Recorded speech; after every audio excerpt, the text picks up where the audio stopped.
ಕೇಸಿನ ಬಗ್ಗೆ ಕಮಿಷನರಿಗೆ ಗೊತ್ತಿದ್ದಷ್ಟೇ ಜೈಲಿನ ಮೇಲಾಧಿಕಾರಿಗೆ ಗೊತ್ತಿರಬೇಕು ಅಂತ ಇರೋದಿಲ್ಲ.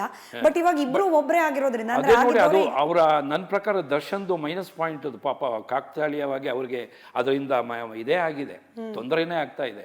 ಬಟ್ ಇವರು Dayanand is A very dignified and decent person. ನನಗೆ ಗೊತ್ತಿದ್ದಾಗೆ ಪೊಲೀಸ್ ಇಲಾಖೆಯಲ್ಲಿ ಈಸ್ ಅ ಜೆಮ್ ಅವರು.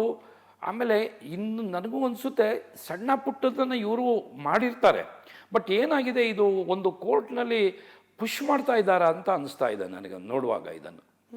ಈಗ ಒಂದ್ಸರಿ ಟ್ರಯಲ್ ಸ್ಟಾರ್ಟ್ ಆಗಿಬಿಟ್ರೆ ಬೇಲ್ ಸಿಗಲ್ಲ ಅಂತ ಅವ್ರಿಗೆ ಗೊತ್ತಿದೆ. ಬಿಕಾಸ್ ಕೇಸ್ ಅಷ್ಟು ಸೆನ್ಸೇಷನಲ್ ಕೇಸ್ ಇದು, ಅಷ್ಟು ಸುಲಭವಾಗಿ. ಆಮೇಲೆ ಅದರಲ್ಲಿ 500 ಎಷ್ಟು 800 ಜನ ಇವರಿದ್ದಾರೆ, ಎವಿಡೆನ್ಸ್ ಇದ್ದಾರೆ. ಅಷ್ಟು ಜನದು ಟ್ರಯಲ್ ಆಗಬೇಕಾದ್ರೆ ನನ್ನ ಪ್ರಕಾರ 1 ವರ್ಷದ ಮೇಲಾಗ್ಬಿಡುತ್ತೆ ಕೇಸ್ ಇದು. ಸೊ 1 ವರ್ಷ ಪೂರ್ತಿ ಜೈಲಲ್ಲಿ ಇರಲೇಬೇಕು. ಹೌದೌದು. ಭಾಳ ನಾನು ಲಾಸ್ಟ್ ಟೈಮ್ ಇವರು ಫಸ್ಟ್ ಅರೆಸ್ಟ್ ಆದಾಗಲೇ ಒಂದು ಕೆಲವು ಇದರಲ್ಲಿ ಮಾಧ್ಯಮದಲ್ಲಿ ಹೇಳಿದ್ದೆ. ಯಾಕೆಂದ್ರೆ ನಾವು 100 ಕೊಲೆ ಕೇಸನ್ನು ನಾವು ಪತ್ತೆ ಮಾಡಿದ್ದೀವಿ. ಹ್ಯಾಂಗಿಂಗ್ ತೊಗೊಂಡಿದ್ದೀನಿ ನಾನು.